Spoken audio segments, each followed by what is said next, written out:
All right, this is take two. I did not hit record on my first take, so here we go again.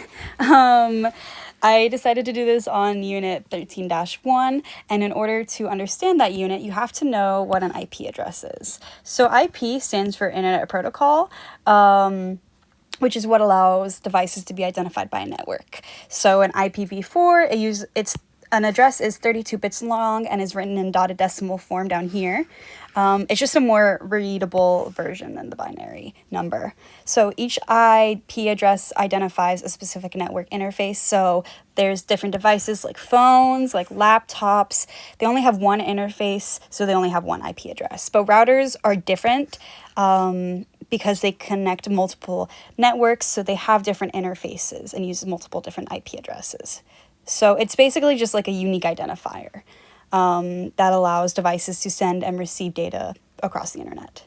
So we'll move on here to public versus private. So if you've seen my videos before that I love the analogies. So we'll get into these analogies in a minute. But a public IP address is a globally unique and can be accessed from anywhere on the internet, while a private one is only used within a local network, like your home or like a school network. So I really like this hotel analogy. I'm so excited for my beach rental this summer before my internship starts. I'm nonstop thinking about it, if you can't tell. So I would relate a public IP address to like an address of that hotel. So when I go to the beach, I'm probably just going to put in the address of that hotel to find the hotel from where I live. But inside the hotel, it's going to have a lot of different rooms, and each room has its own number. The room numbers are like private IP addresses. They only make sense within the context of the hotel, like within the building. So I'm not going to just put in my hotel number for my directions. That won't get me anywhere. I need to put in the address for the hotel, and then I can get to my hotel room.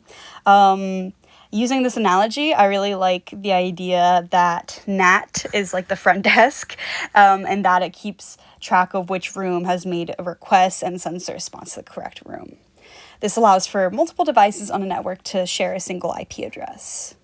So IP prefixes and subnetting. So they're organized using prefixes, which is written using like this slash notation.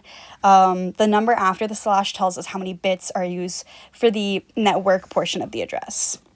In this case, the first 24 bits represent the network and the remaining ones represent the host portion.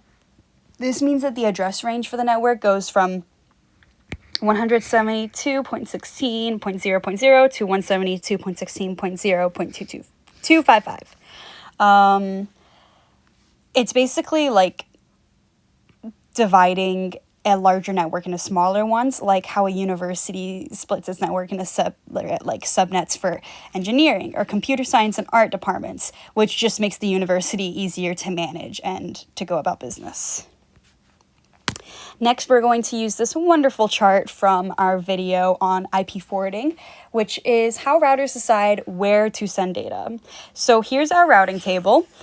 Each row shows a prefix and where packets should be forwarded to if they match that prefix. So these represent different paths, such as outgoing interfaces or the next routers. When a packet arrives, the router is going to look at the destination IP address and compare it to the prefixes in the table.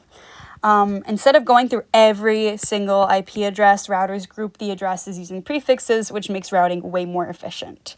However, if an address matches more than one prefix, the router will use the longest prefix match rule. This means it will just basically choose the most specific one or the one with the most bits. So for an example, an address like down here may match multiple entries, but the router will select the most specific one to decide where to forward the packet. This just helps the routers to send data effectively without needing a separate entry for every single possible IP address.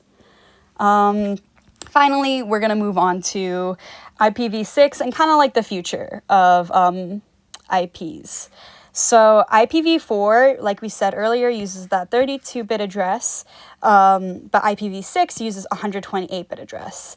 So this just allows for more possible addresses, which is important because the IPv4 addresses are running out. When they were made, it was like, oh, this is plenty. Now we're like, nope, we need a lot more as more devices come and are connected. So IPv4 addresses are written in hexadecimal and separated by colons. I'm not sure, but they can be shortened by removing the leading zeros or combining the sections of zeros. So there are some challenges, like they have to be able to coexist, but not all systems kind of support IPv6 yet, but it's just designed to help the continued growth. So we have the old IPv4 and the newer kind of baby IPv6 coming in. That's going to ensure that there's enough future devices.